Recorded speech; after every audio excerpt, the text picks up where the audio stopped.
Hola, buenos días. Soy Ángel Aguinaga, profesor de programación de CIPSA Bilbao, y este es el quinto vídeo de la serie de vídeos dedicados a los fundamentos de programación que estamos realizando. En este vídeo de hoy vamos a centrarnos en el uso de los bucles determinados en contraposición con los bucles indeterminados que vimos en el anterior vídeo. Así que, vamos a ello. En el vídeo anterior vimos que existían dos tipos de estructuras repetitivas o bucles que podían diferenciarse en indeterminados o determinados. Comentamos que los bucles indeterminados son aquellos que se utilizan cuando tenemos que implementar una tarea que a priori no se sabe cuántas veces tiene que ejecutarse, sino que depende de una condición que tiene que evaluarse por cada ejecución para ver si tiene que volverse a realizar la tarea o no. Por otro lado, tenemos los bucles determinados. Estos, por el contrario, se utilizan cuando tenemos una tarea que sí se sabe a priori cuántas veces se tiene que ejecutar. Es decir, no depende de una condición que tenga que evaluarse por cada ejecución, sino que de antemano ya se ha establecido o se conoce en el momento de la programación cuántas veces exactas esa operación tiene que repetirse. La estructura repetitiva determinada también se suele conocer como bucle para en la mayoría de los lenguajes. Y este se caracteriza por, como hemos comentado, realizar la ejecución de una determinada tarea un número concreto de veces. Para ello, utiliza lo que se denomina una variable de control que básicamente actúa como un contador para llevar el registro del número de iteraciones que se han realizado ya. En este tipo de bucles, tan importante como el número de repeticiones, es la sucesión de valores por los cuales va pasando la variable de control en cada iteración, puesto que estos los podemos utilizar para generar diferentes tipos de cálculos. Veamos cómo funciona. De vuelta en el Saint vamos a hacer un pequeño ejemplo para ilustrar el uso de este tipo de bucles determinados. Y para ello vamos a hacer un programa muy sencillo en el cual se le pida al usuario 5 valores y muestre al final el sumatorio de todos ellos.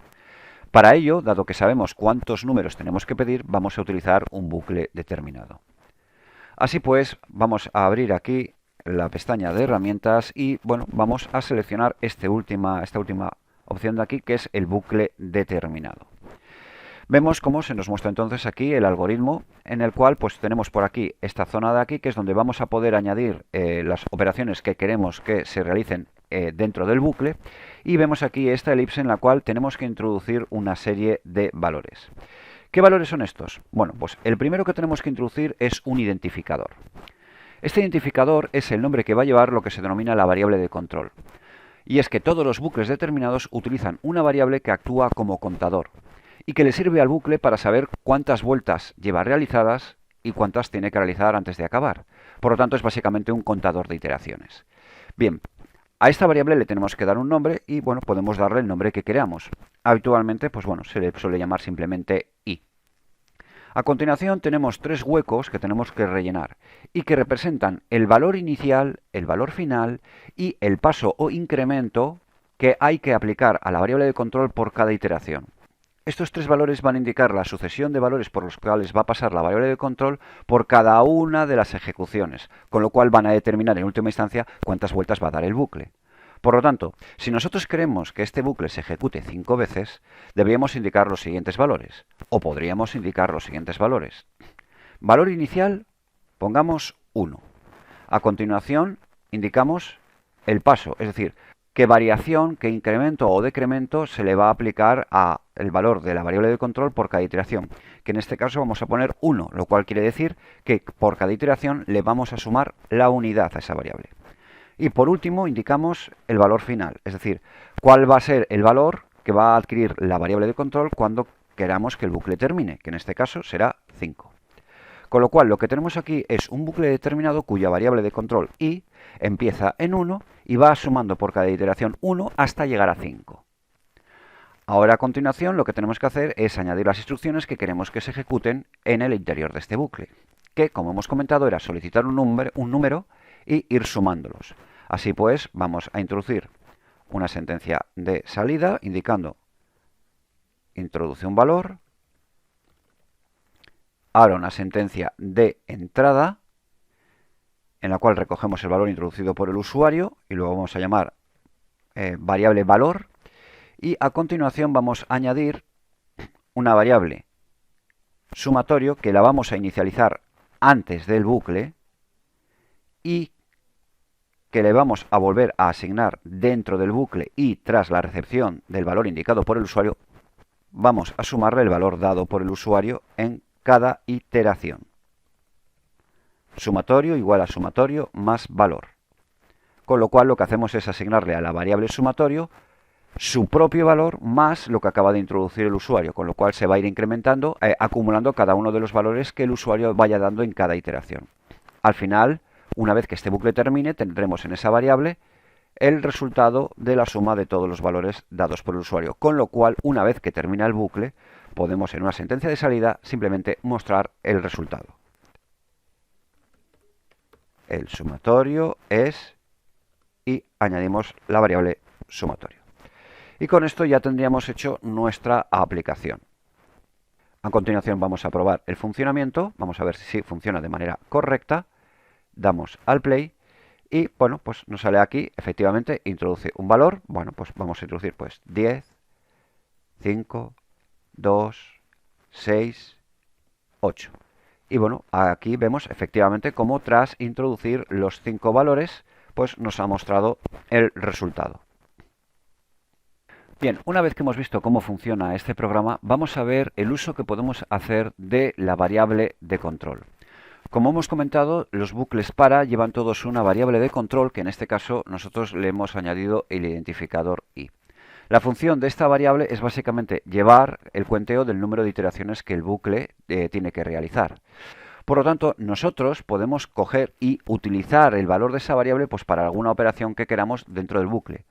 Por ejemplo, supongamos que queremos que simplemente en vez de mostrar el mensaje introduce un valor, queremos que nos indique cuál es el valor que tenemos que indicar, si es el valor primero, el segundo, el tercero, el cuarto o el quinto. Bueno, pues para eso nos viene perfecto utilizar la variable de control. Para ello, vamos a modificar la cadena que muestra esta sentencia de salida y vamos a cambiarla para que en vez de mostrar introduce un valor, nos muestre, pues mira, introduce el valor, aquí vamos a cortar la cadena, vamos a concatenar el valor de i y aquí le metemos el literal con los dos puntos. Con lo cual lo que va a mostrar esto es una cadena compuesta que tiene el literal introduce el valor, seguido del valor que tenga en ese momento la variable i y a continuación dos puntos. Bien, si nosotros ahora ejecutamos esto, vemos cómo el primer mensaje que nos sale en la primera iteración es introduce el valor 1. ¿Qué significa esto? Pues que el primer valor que toma la variable de control en la primera iteración es 1, es su valor inicial, con lo cual, pues bueno, ese es el valor que nos muestra en la primera vuelta. Si yo ahora introduzco un valor y le vuelvo a dar al Enter, en la siguiente iteración lo que ocurre es que a la variable de control pues se le ha incrementado el valor que nosotros hemos indicado aquí en el paso, es decir, se le ha sumado 1, con lo cual pasa a valer 2. Si ya ahora introduzco otro valor, veremos que nos muestra 3, con lo cual, efectivamente, nos está mostrando la sucesión de valores que nosotros hemos indicado, yendo desde el valor inicial hasta el valor final, aplicando en cada iteración el incremento o paso que nosotros hemos indicado. Y de esta manera nos irá mostrando 1, 2, 3, 4, hasta llegar al 5, que es el último valor y en el cual el bucle termina. Bien, esta sucesión de valores por los cuales atraviesa la variable de control del para en cada iteración nos puede servir para muchísimas cosas. Nos puede servir para hacer cálculos, nos puede servir para mostrar un listado de valores. Ahora bien, lo que sí que tenemos que tener en cuenta es que esta variable de control, bajo ningún concepto debemos modificarla. Podemos leerla, podemos hacer cálculos en base a ella, pero no debemos modificarla, porque de lo contrario podríamos hacer que el bucle dé más o menos vueltas de las que debe dar. Estaríamos de alguna manera malversando el funcionamiento normal del bucle para. Con lo cual no debemos modificar en ningún caso, o no deberíamos modificar en ningún caso, el valor de la variable de control. Esto se considera una mala praxis. A continuación vemos la forma que tiene en código el bucle para. Y vemos cómo este empieza con una declaración en la cual pues, se introduce la palabra clave para, seguido de una asignación inicial que presenta la variable de control e indica el valor inicial que ésta va a tener. Después tenemos la palabra clave hasta y el valor final que queremos que alcance la variable de control antes de terminar el bucle. Después las palabras claves con paso y indicamos aquí el valor que queremos que se le añada a la variable de control por cada iteración para llegar desde el valor inicial hasta el valor final. Finalmente la estructura continúa con la palabra clave hacer. De seguido se introducen todas las sentencias que queramos que el bucle se ejecute y el bucle terminaría con la palabra clave fin para, que determina su fin. A partir de ahí, todas las sentencias que vengan a continuación se ejecutarían de manera normal. Una característica importante a tener en cuenta del bucle para es que tan importante es el número de iteraciones que provoca como la sucesión de valores por los cuales pasa su variable de control. De este modo podemos encontrar diferentes configuraciones que nos den el mismo número de iteraciones pero con una sucesión de valores completamente distinta. Por ejemplo, si vemos este código de aquí, podemos observar cómo el bucle para está programado para que su variable de control vaya del 1 al 10 de 1 en 1, con lo cual si lo ejecutamos observaremos cómo esta efectivamente recorre todos los valores presentes entre 1 y 10, dando lugar a 10 iteraciones. No obstante, y del mismo modo, podemos hacer una implementación alternativa en la cual hagamos que el bucle para tenga la variable de control para que vaya del valor 5 al valor 50 yendo de 5 en 5. Nuevamente el bucle dará exactamente el mismo número de iteraciones que el anterior, 10 vueltas. Sin embargo, la variable de control i, en este caso, recorrerá una sucesión de valores equivalente a la tabla de multiplicar del 5. Por último, como otra posible implementación alternativa, podríamos crear un bucle para cuya variable de control vaya desde el valor 9 hasta el valor 0 con un paso negativo, es decir, que vaya decrementándose con cada iteración. Si ejecutamos este código, observamos como nuevamente el bucle da 10 vueltas, 10 iteraciones. Sin embargo, en esta ocasión la sucesión de valores que recorre la variable de control va del 9 al 0 en orden decreciente, describiendo una cuenta atrás. Vemos de este modo, por tanto, cómo el bucle para puede servirnos para implementar no solo un determinado número de iteraciones, sino también conseguir una sucesión de valores en la variable de control, la cual puede ser muy útil para implementar diferentes tipos de tareas y algoritmos. Una vez que hemos visto los tres tipos de estructuras repetitivas que podemos utilizar en la mayoría de los lenguajes, vamos a compararlas creando un mismo programa con las tres estructuras. Este programa lo que va a hacer es simplemente repetirse 10 veces, mostrando todos los valores comprendidos entre el 1 y el 10. Para ello empezamos utilizando una estructura repetitiva indeterminada de 1n o repetir hasta, en el cual definimos una variable contador i, a la cual le asignamos el valor 1, y dentro del bucle mostramos su valor e incrementamos en 1 la variable hasta que se dé la condición de que su valor sea mayor que 10, momento en el cual el bucle termina y muestra el mensaje fin. Si ejecutamos esto, vemos cómo efectivamente nos muestra todos los valores del 1 al 10. Del mismo modo, pero utilizando una estructura repetitiva indeterminada de 0 a n.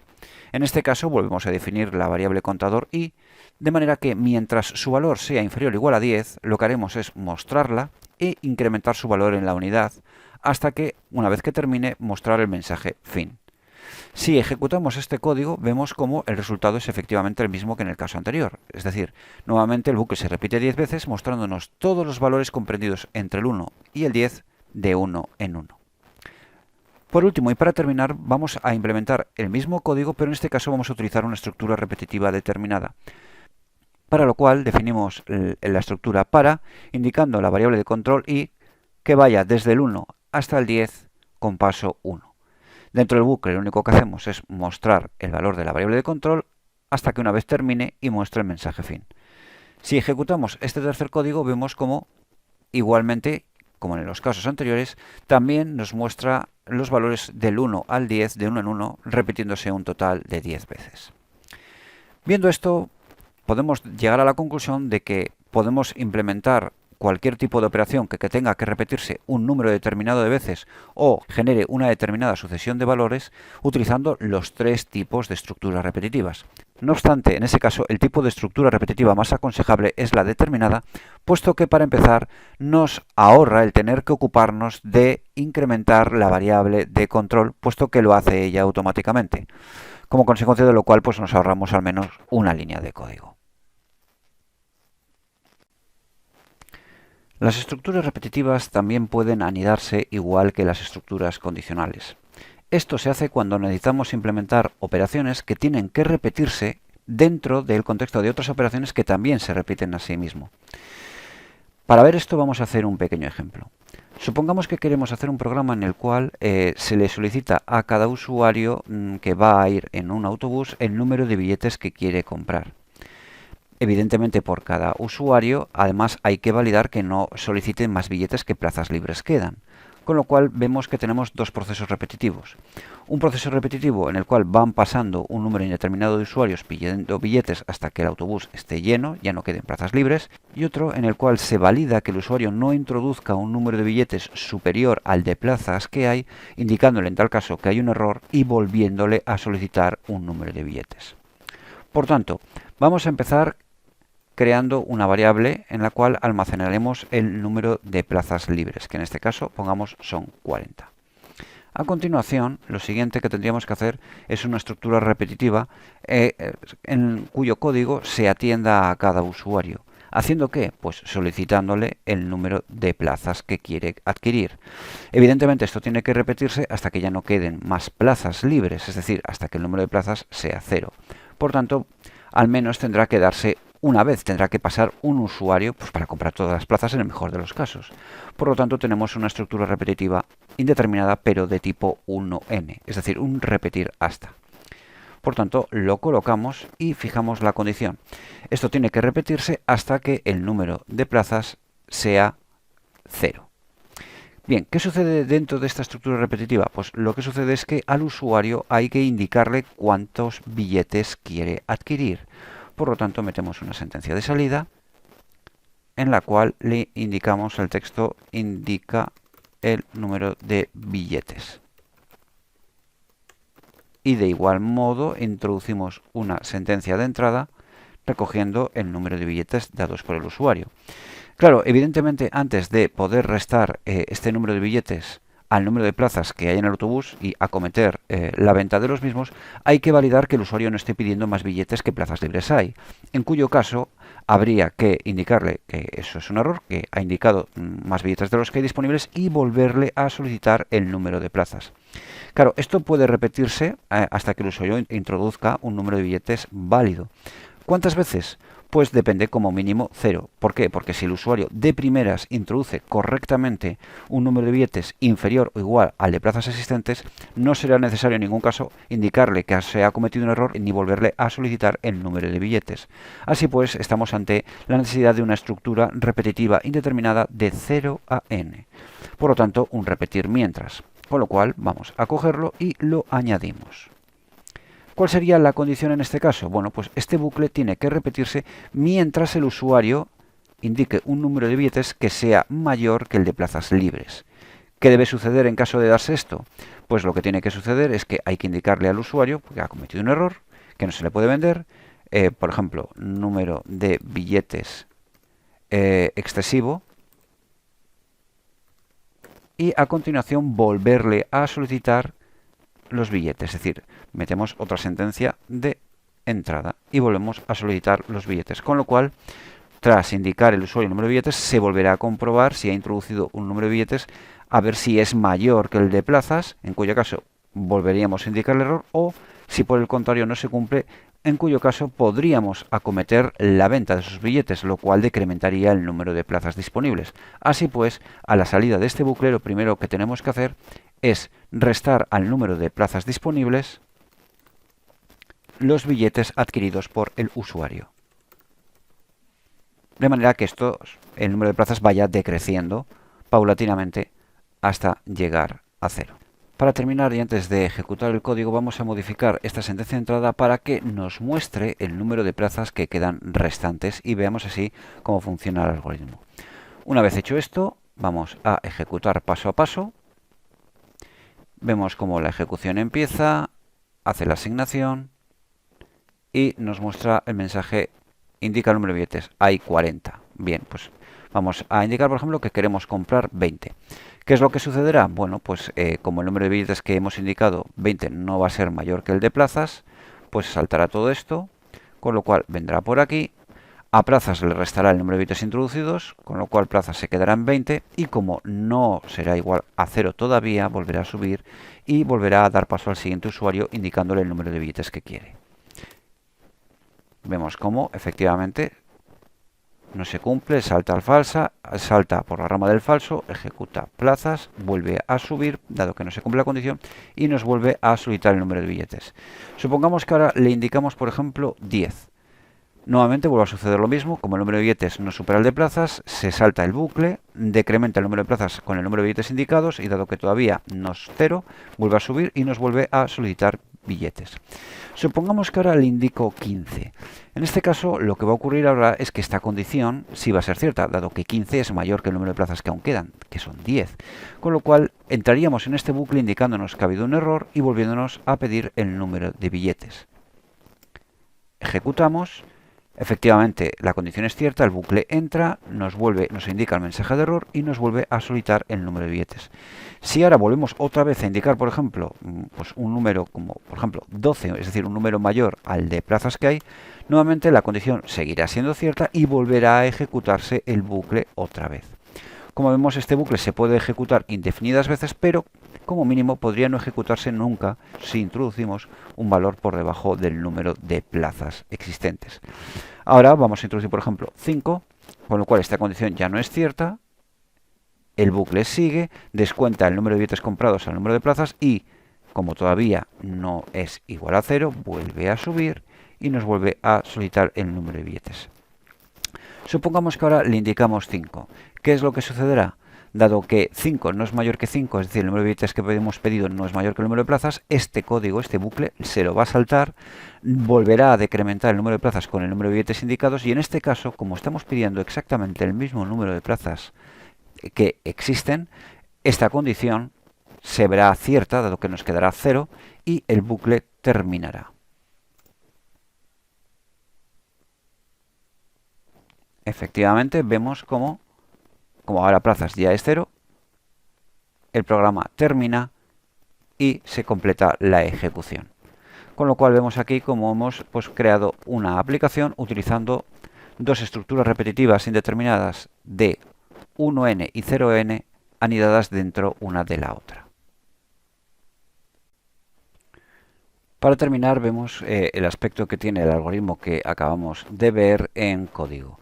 Y vemos como, aquí tenemos la asignación inicial de plazas igual a 40, seguida de la estructura repetitiva indeterminada de 1n, repetir hasta, la cual a su vez dentro de la sección de código que contiene, vemos cómo está la petición de los billetes, la lectura y la segunda estructura repetitiva de 0 a n anidada que contiene a su vez otras dos sentencias indicando que el número de billetes es excesivo y solicitando nuevamente el número de billetes. Con lo cual vemos como tenemos aquí las dos estructuras repetitivas, la principal y la segunda anidada dentro de la primera. Hay que tener en cuenta que en este tipo de casos, por cada vez que se ejecute la estructura repetitiva principal o contenedora, tendrá la opción de ejecutarse también n veces la estructura repetitiva anidada. En el caso anterior hemos visto cómo podemos anidar dos estructuras repetitivas indeterminadas para realizar diferentes números de iteraciones unos dentro de otros. Sin embargo, esto mismo también lo podemos hacer con las estructuras repetitivas determinadas cuando se conoce el número de iteraciones que tiene que dar cada una dentro de la otra. Para ello vamos a ver un ejemplo. Supongamos que queremos crear una aplicación que nos muestre las tablas de multiplicar del 1 al 10 con todos sus valores. Para ello podríamos crear dos estructuras repetitivas, una dentro de la otra.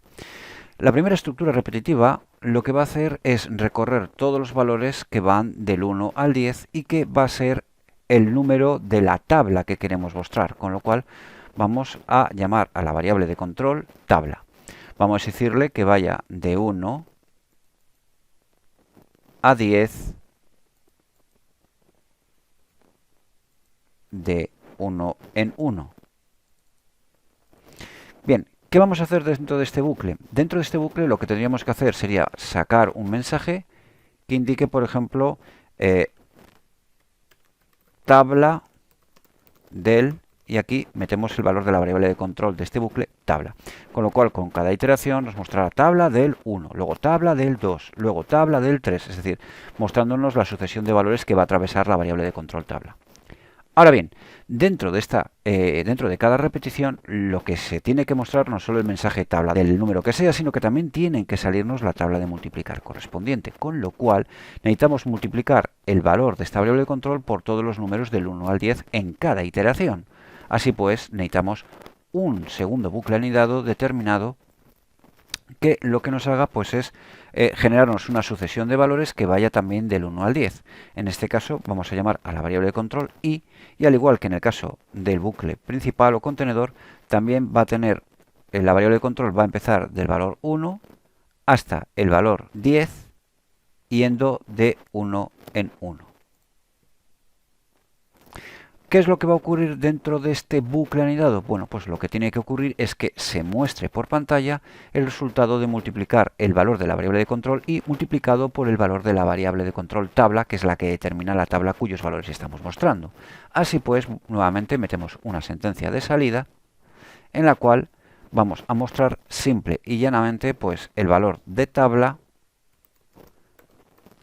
por el valor de i igual tabla multiplicado por i. Bien, hecho esto, lo que tenemos es pues dos bucles determinados anidados, los cuales tienen una variable de control que va de 1 a 10. La diferencia está en que este bucle se ejecuta 10 veces por cada vuelta de este bucle principal, mostrándonos los valores de la tabla de multiplicar indicada por el valor de la variable de control del bucle principal. Con lo cual vamos a ejecutar paso a paso este bucle y vemos cómo empieza la primera iteración del bucle principal y a continuación empieza a ejecutarse dentro el segundo bucle, que nos va recorriendo los valores del 1 al 10, mostrándonos el resultado de multiplicar cada uno de los números por el valor de la variable tabla, es decir, nos está mostrando la tabla de multiplicar del 1. En el momento que este bucle anidado termine, seguirá para adelante provocando otra iteración del bucle principal, de manera que la variable tabla pasará de valer 1 a valer 2. Y nuevamente empieza a ejecutarse el bucle determinado anidado, que nuevamente recorre los valores del 1 al 10 y empieza a mostrarnos el resultado de las multiplicaciones de la variable tabla por la variable i, lo cual nos resulta en la tabla de multiplicar del 2. Y esto se ejecuta sucesivamente por la tabla del 1, del 2, del 3, del 4, con lo cual al final pues tendríamos el siguiente resultado. Al final lo que el programa nos muestra, si lo ejecutamos de una sola vez, vemos la tabla del 1, la tabla del 2, la del 3, la del 4, es decir, vemos cómo el bucle anidado ha recorrido la secuencia de los valores del 1 al 10 por cada iteración del bucle principal, mostrándonos las 10 tablas de multiplicar. Al igual que antes, si vemos el algoritmo anterior en código, pues vemos cómo tenemos primero la estructura repetitiva del bucle principal, la cual dentro de la región de código donde se incluyen las sentencias que contiene, vemos la segunda estructura repetitiva anidada, la cual contiene a su vez una única sentencia que es la que muestra el resultado del producto de la variable de control tabla por la variable de control